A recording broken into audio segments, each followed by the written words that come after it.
Medical disclaimer. This podcast is intended for educational purposes only and does not serve as medical advice. Kate and John are not medical professionals. This podcast is not intended to diagnose, treat, or prevent any illness. Always consult your physician before making lifestyle changes. Welcome back to the Illuminated Path. This is episode 29. What are we talking about today? Today is a fun, different episode. We are talking all about coffee. Coffee. John has a song that Coffee. Wow, Need my coffee. I'm surprised you just did that. He says that to me almost every morning. So Yeah, if we don't have coffee in the house, I start singing that song until Kate says, yes, we can go get coffee at a coffee shop. How's the week? The week is good. The day this episode is dropping, my 21-day breathwork and self-talk challenge will have been live for a week. I've already gotten some good feedback. So if anyone isn't interested in joining, it's not too late. Everything is still available from day one. So newmoonholisticlife.com/challenge. And I won't get too much into it because we've talked about it a few times, but just wanted to mention that it is available for you. Yeah, it's awesome. Check it out. Yeah. In other news, the day we're recording this, my sister and future brother-in-law's wedding shower is tomorrow. So there's been lots of planning and preparing for that. I hope it all goes well. It should be a really fun time. I'm excited. Yeah. And today, the day that we're recording, it is very beautiful out. The sun is shining and it's like a whole new world. Yeah. I'm ready for spring. You keep saying you need to go charge your battery. I literally walked outside this morning and I took your arm. I was like, come on, I have something to show you. Yeah, actually the day this episode drops is supposed to be 67 degrees. Oh. So I'll be outside all day. Love the sound of that. How about you? Yeah, I'm soaking up the warmer weather and the sun, and that just feels amazing. Yeah, we're ready. So let's talk about coffee. I want to start this conversation by saying definitely do your own research. You know, we're gonna leave some links, there's some clinical trials and things in the show notes, and some interesting studies and things that have been found. But when I talked to my naturopath about coffee, one of the things he said was coffee is something that, depending on the point the person is trying to illustrate, they'll reference different studies. I think that there's things we've heard about coffee that are great, things we've heard about coffee that are not so great. So I think that we start this conversation with just saying, do your own research. None of this is meant to shame. You know, as always, we're really just trying to give information. And I think that the best place to start this conversation is with sourcing and quality. Yeah. So I just want to add to that, you know, again, we're just providing information. And as John just mentioned, we go to coffee shops. We are not perfect, but having this information, you know, helps us to make those decisions, to have that balance where we're not getting coffee from a coffee shop every single day, but, you know, we have better quality coffee, which we'll get into at home, and, you know, try to have that more often. But we're human and we're not perfect. And, you know, we have noticed a difference when we are all coffee shop coffee versus all at home coffee. So, yeah, there's just a lot to kind of talk about there. Yeah. Do you want to start sharing more about sourcing? Yeah. So, one of the interesting things about coffee is that coffee can actually have mold and mycotoxins in them, in the coffee beans. So one of the things that we do for the coffee that we purchase at home is we get organic coffee that is tested for mold and mycotoxins. There are a lot of brands out there that do this, and it's just higher quality, better quality coffee. When you're drinking the coffee that does have mold and mycotoxins, there can be a lot of symptoms that, you know, you might experience if you're having that on a more regular basis, such as getting headaches, or just having more fatigue because, you know, if your body's starting to build up with those toxins, it can just affect you. It can provide you with brain fog, Irritability and mood swings is one. can affect your gut a little bit worse. So, Yeah. um, when we are sourcing our coffee at home, we always buy organic coffee that is tested for mold and mycotoxins. Yeah. And it's worth mentioning too because we're always being exposed to some amount of toxins. So especially with coffee where it's really common, you can take that added precaution. We actually watched a documentary a while back. Mm. I don't remember what it was called. I know it was on Gaia, which is a really enlightening platform if you haven't looked into Gaia. But the example they gave, it was a documentary on coffee. And they actually said if they are importing coffee and they detect mold in it in like the UK or Australia, they will actually say, we can't take this, take it to America. Because America doesn't have as stringent of, a standard And in regulations, yeah. right, in terms of importing coffee that may have mold on it. So, it's a very common problem with coffee. Coffee does get mold, um, and that's something to consider when you go to, those more mainstream brands that are every 5 miles apart. So, we tend to like coffee from local coffee shops. um, Specifically if it's like really sourced well. That's an important one. So mold is a big consideration. The other thing is really just like high quality coffee. Um, I always give this example. I had a friend who took me to a really bougie coffee shop and I paid like $8, $9 for a little cup of black coffee. And it was this like pour over coffee from Africa. It tasted nothing like any kind of coffee I've ever had, and he was like, "Don't put anything in it. Just try it." Which you're not used to. You always put, Right. yeah. And it's a very different taste, and so I think there's something to be said for, like, the mass processing that our coffee goes through. If you really start trying, like, high quality coffee that's sourced well, it actually tastes very different too. Yeah. So speaking of quality, Yep, um, the mainstream Dunkin' and Starbucks, you and I do have Starbucks on occasion. yep, So, I know that it's definitely not the highest quality. As far as Dunkin', I do not like Dunkin'. I don't think their coffee tastes like coffee. And so I can just really tell like the difference in that quality of coffee versus coffee at home. Or I do think Starbucks coffee tastes better than Dunkin', and just coffee at our local coffee shops. yeah. Years ago, my dad knew someone who owned a Dunkin'. And he told them it's all profit. It only costs us 3 to 5 cents to make a cup of coffee.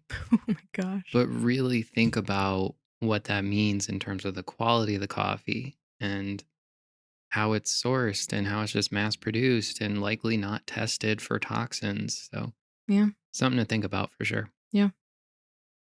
Another thing to discuss about coffee is so John and I really only drink cold brew. And we make it at home most of the time. But when we go out to a coffee shop, we're almost always getting cold brew because it's less acidic. Yeah. And again, like the quality, the difference of taste between like an iced coffee versus a cold brew Yeah. is True. a very different. Like we got an iced coffee somewhere recently and we were like, no, never again. Like it doesn't Yeah. taste the same, it doesn't taste as good.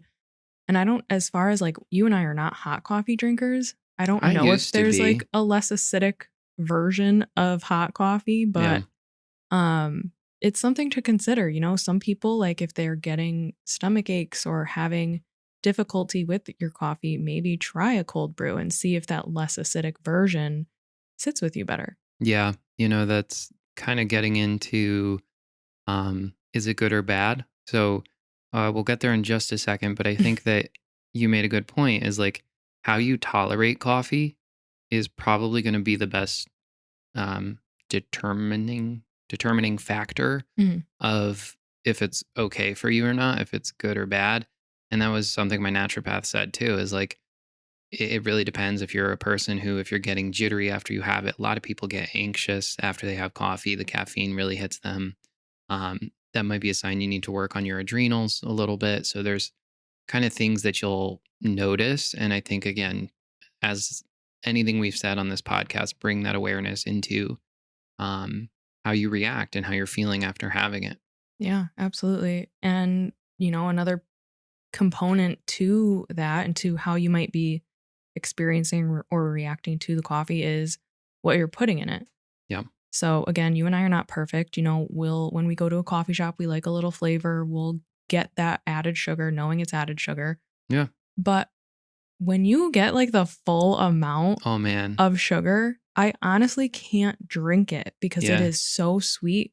I don't even taste the coffee anymore. And I like the taste of coffee. I just want Yeah. like a little bit of sweetness flavor Yeah. added. But we accidentally the other day, Yeah. We always tell them half is sweet. yeah, And the other day we got coffee. We forgot to tell them. no, I did tell them and I Or think you they just did. messed Yeah. up. And they messed up. And like we got it. And we are like, whoa, I almost threw it away. I did end up drinking it, but it was it's it a was lot. far too much. And then just from that though, I noticed I was more dehydrated. I needed to Yep. like really drink my water more. I had to like really be mindful of that. So again, like something as simple as asking for half as sweet and you're still getting that flavor. And honestly, I really think it tastes better because you're getting more of that coffee flavor Yeah.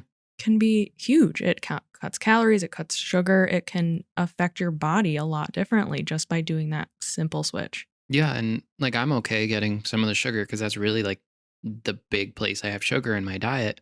But we have the syrups here that I use, and every pump is 6 grams of sugar. I will typically have 2 to 3 pumps.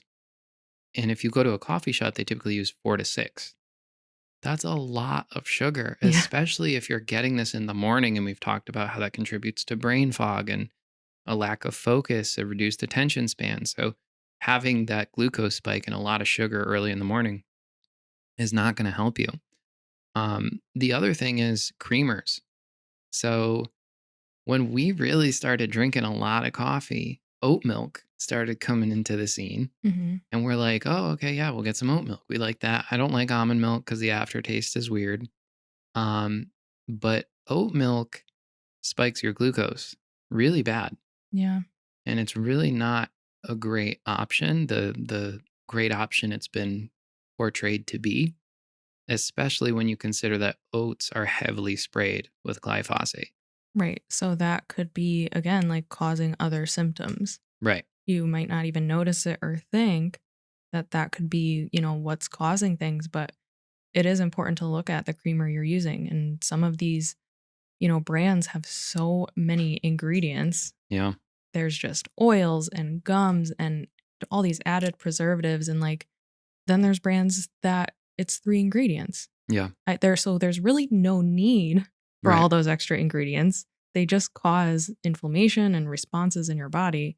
So, especially when you're making it at home again, like there's better options out there that you can Yeah. get.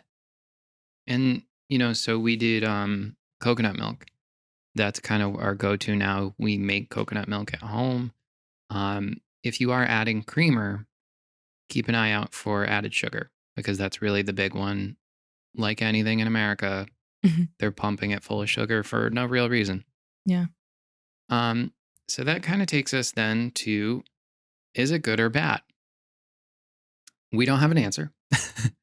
Like we said, it's really going to be a case by case basis, but we have some research articles to share, and I think it'll give some insight into what's going to make sense for you personally. Can I mention the eating first thing before we get into good or bad? Yes, Because please it's do. important. So, something that I learned from my naturopath and is talked about a lot is eat your breakfast first Yeah, before you have coffee. It is very harsh on your gut and your gut lining if you're having coffee, especially because of how acidic it can be. yeah. Especially if you're not having cold brew and you're having a much more acidic version, Right. So like you hot coffee. Sorry, it's okay. pulls out a lot of the acidity. So you want to eat first and then ideally actually wait about an hour from after you've woken up to then have your coffee because that helps with your cortisol levels. Because when you wake up, your cortisol levels are at their absolute highest. And then if you have the coffee right away, it can actually cause those levels to spike, which is why people sometimes do feel anxious. So there are ways that you can, continue having your cup of coffee and just changing the order in which you're having it or waiting a little bit longer. I know it's hard sometimes when you wake up and you have to wait to have your coffee, but give it a try and see if it changes something for you in the way that it affects your body or your mind or your gut. These are just some tips to try if you want to and see if you like doing it that way instead. Yeah. Um, so let's start with a Harvard study. So they studied people for a period of 7 years, an average of 7 years. They tracked these participants and people who drank 1.5 to 3.5 cups per day, even with a teaspoon of added sugar per cup, were up to 30% less likely to die during the study period than those who didn't drink coffee. Um, so I think take this with a grain of salt, right? Because there is some research to suggest you shouldn't have more than 2 cups a day. Um, But when they're talking about cups, they're talking about like an 8 ounce. right. When you go to a coffee shop, You get a 20 if you get a ounce. large, it's 20 ounces. So Yeah. that counts as that is like 2.5 cups. Right. So something to consider. Um, there is another study that suggests that um, coffee drinkers have a lower risk of all cause mortality. So I think it's an interesting thing to keep in mind, Mhm. right? So there are potential benefits. Um, Decreased mortality is the primary association that they're finding. A big one is type 2 diabetes. So there's studies that suggest coffee might be able to help you regulate your blood sugar a little bit better, which helps reduce risk of type 2 diabetes, which is a um, marker for cardiovascular disease. Which is probably based on just the coffee though, because if you're having coffee with a Right. ton of sugar, it kinda Yeah. negates that. Yeah. So that's definitely a consideration. Like, what kind of sugar? What are you adding to it? Yeah. Um, and then I thought this was a really interesting study. So this is was published on the Washington Post. The link will be in the show notes. They found that coffee drinkers average about 1,000 steps more per day. However, they get less sleep, Mm. and they get they actually have a number: 36 minutes of nightly sleep on days when they drank coffee. They lost about 36 minutes of sleep. But they also discovered that the coffee that they drank, the more they drank, the less sleep they got. So there's a direct correlation. And I think that's an important consideration, especially when we talk about caffeine, because caffeine stays in us a lot longer than we really give it credit for. And, like all growing up, I knew people who drink coffee right before bed and, then they don't sleep well. But I don't know the exact half life of caffeine. Again, do your own research, find that. But it's in you longer than just having it 2 4 hours before bed. So I know a lot of people use the rule like no caffeine after noon. That's a great rule. Yeah. If you're giving your body a solid 8 10 hours before you're trying to sleep, because that caffeine does stay in your system and it affects you for sure. Yeah, I've heard like 6 to 8 hours is a more safe, amount of time to, like, let the caffeine leave so that, your body can produce its melatonin as expected and help you get into that normal sleep. Right. So on the other side of the scale, it can temporarily raise your blood pressure.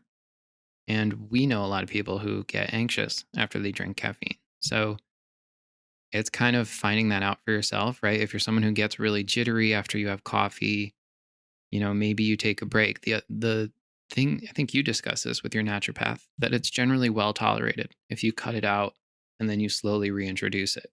Yeah. That's something people have a lot of success with. If you're having trouble taking caffeine, drinking coffee, and it's affecting you negatively, cut it out for a little bit and then slowly reintroduce it. You put coffee enema in here. What's that about? I thought you wanted to talk about it. I don't have much to say. Coffee It's enema just is interesting. fantastic. You have to, it's like anything. You got to make sure you're using solid materials. Silicone. You don't want warm coffee to be going through plastic tubes. You don't want it sitting in a plastic bucket. You generally want a stainless steel bucket. And again, always consult your physician before you're doing a coffee enema, but it helps a lot. And I think the big thing that I'm learning and that I'm seeing from people who have done it is that it helps get rid of like a plaque buildup in your intestines, which can be really beneficial. Yeah. My naturopath actually told me, he said that he had a colleague that believes coffee is more well tolerated through the rectum than through your intestines. Interesting. Yeah, it really helps, especially your liver and detoxing and And you um still got that boost of energy too, right? you do, you get a rush. You get a rush from it. It comes and goes and you can't you're only supposed to hold it for like 12 minutes because if any more than that, it becomes systemic absorption Mm. and then you can like get a real rush, but yeah, it's an experience for sure, but it helps. You got to find the right coffee. You don't just grab any kind of coffee grounds and do it. Again, organic, Yep, tested for mold, that those specific for an absolutely, enema. yep, have to be tested for mold. Yeah. And there's a prep period. You have to boil it to a certain temperature because you're pulling out a specific acid. So it's fantastic. Yeah. Anything else? No, I think that was just our fun coffee episode and just wanted to provide you guys with the information. Do with it what you will. Again, none of this is ever meant to shame, but to provide you with the information that is not really out there, it's just more normal to grab your Dunkin' coffee every day and never look at that as a potential for some symptoms you may be experiencing. So, Yeah, it's a place to start. It's a place to make small improvements, small tweaks that can really add up. yeah, absolutely. So we'll leave some notes. There's a three clinical studies, some research from John Hopkins University, Harvard, and then there's like two other referenced articles on like Washington Post and others. So there's some interesting things in terms of benefits to look at and also potential side effects or things to consider if coffee is affecting you negatively.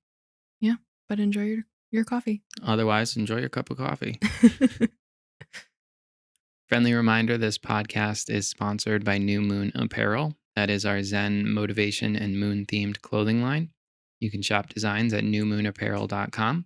Again, if you're interested in learning more or joining the 21-day breathwork and self-talk challenge, you can find that information at newmoonholisticlife.com/challenge, or feel free to message me on Instagram at KateMacri_, and I'll answer any questions you might have. Thank you for tuning in, and we'll see you guys next time. Thank you.